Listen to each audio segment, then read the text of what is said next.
A child is born, a new arrival on our planet. What future does he or she face? Nearby live some of the poorest people on Earth.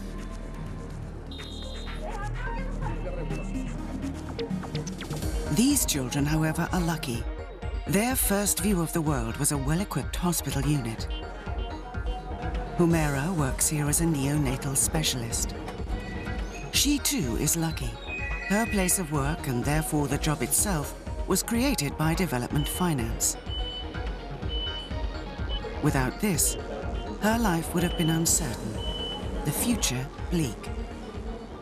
The future continues to be very uncertain for many millions of children, as well as many more adults throughout the world.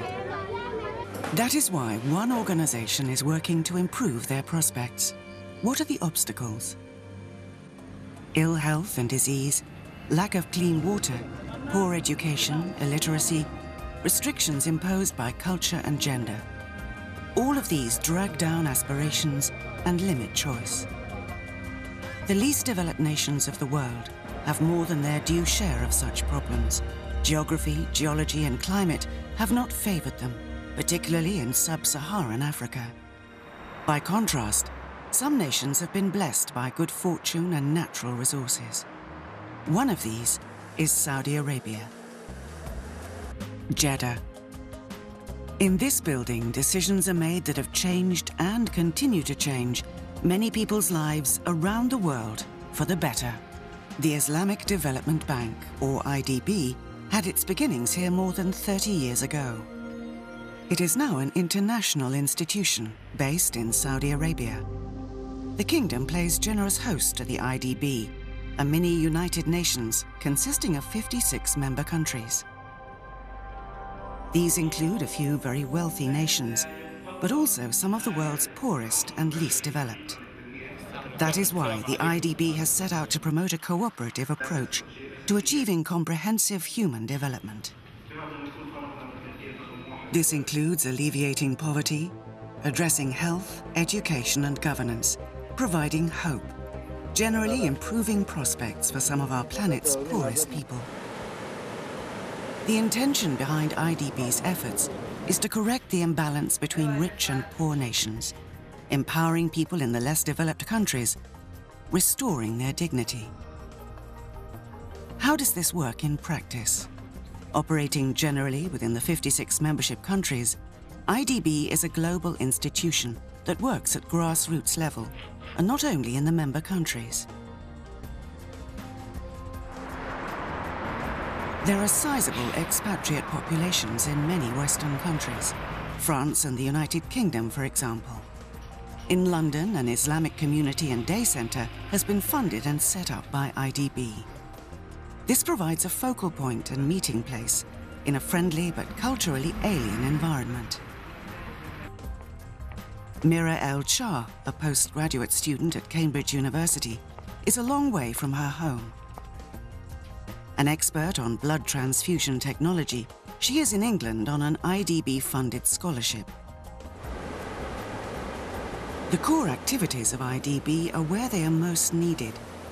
The wealthy member countries investing in the future prosperity of the less developed member nations, South-South cooperation.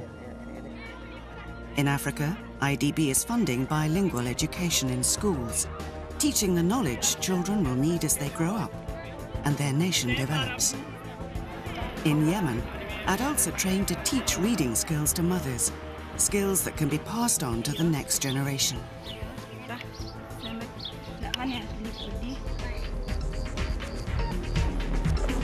Tajikistan, Malaysia, Indonesia, all have benefited from IDB support and funding for major education and university projects. Technical education provides highly valued earning power in less developed economies. Poverty and disease strike at the heart of human well-being and security.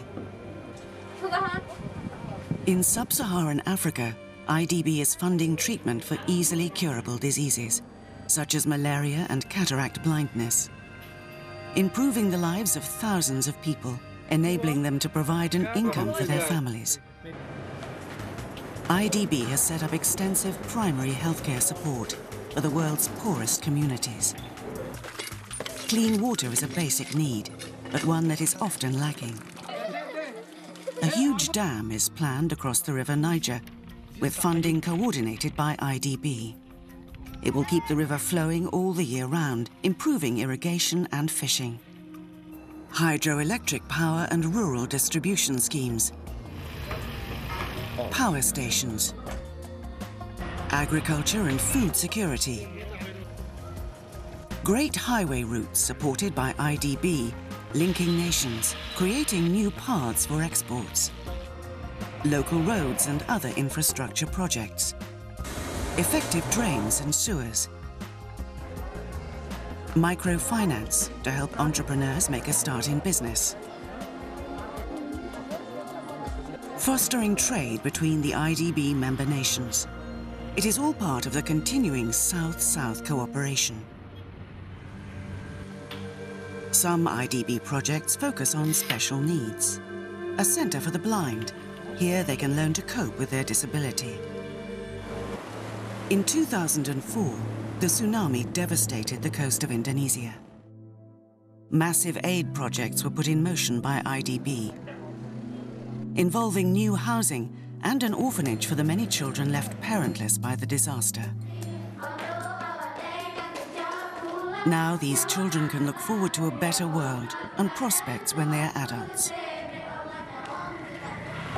All over the world, both member countries and non-member countries are being helped by IDB's pioneering work.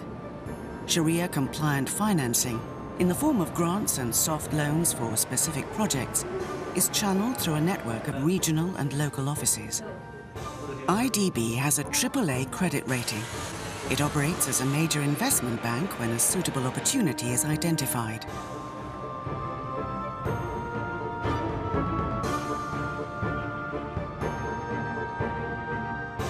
The reconstruction of the Hajj terminal for pilgrims in Jeddah has been part funded by the IDB. It will benefit the people of many nations. Roads, dams, canals and power plants, all are monuments to the achievements of the IDB. An even greater monument will result from the IDB's vision plan for the future. These children will inherit this future. This neonatal unit is not located in one of the 56 IDB member countries, but it is typical of the many projects that have benefited over 100 nations and communities worldwide, all of which have received IDB development aid.